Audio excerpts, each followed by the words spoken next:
So the first one I wanted to show you a different look to a problem. This is already factored. So he's got 2x minus 1s.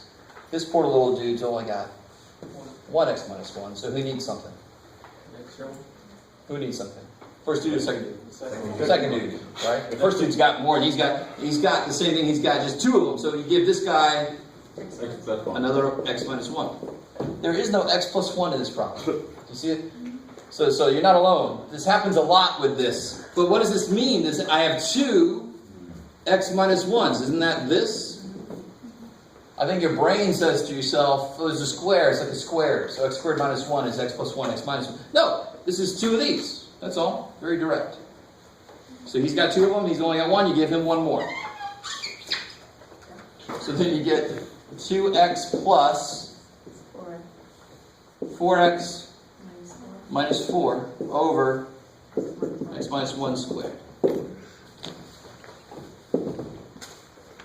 Is that cool? And then you get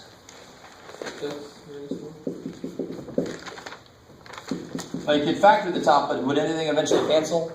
No, hell no. So you don't. You just stop. No. Or you can see that nothing would cancel, maybe.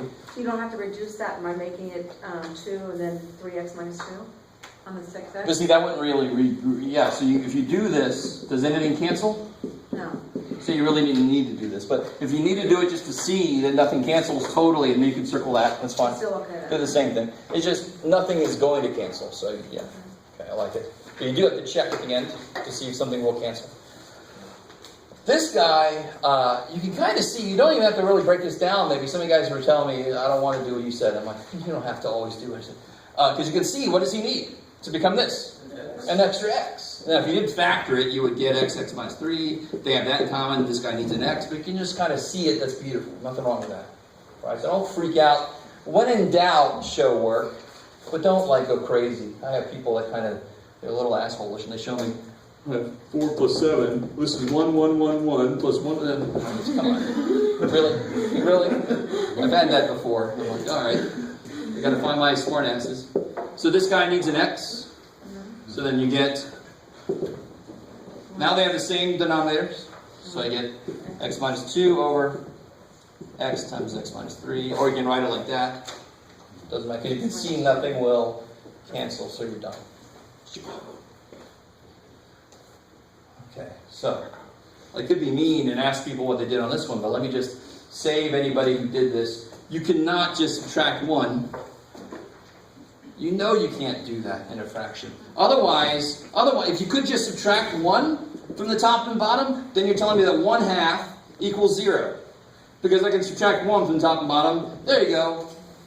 I owe you $500,000. Well, it's the same as 0. We're even. So it has to be an x minus 1.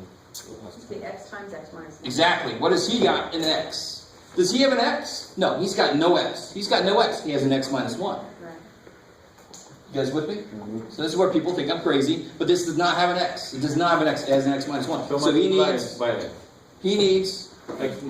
1. He needs x minus 1. Yeah. And he needs x.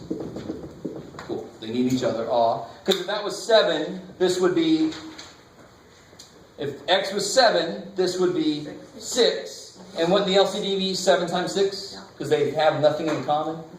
That's the one time the LCD is the product of the two when they don't already have something in common.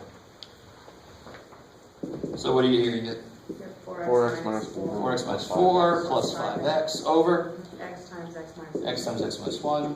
So you get 9x minus 4. Over x times x minus 1. And nothing cancels, so you're done. Oh, wow. Perfect. That works out beautifully. That's exactly as far as I wanted to make it. I guess I'm making this our new time to leave, maybe. Well, we'll see.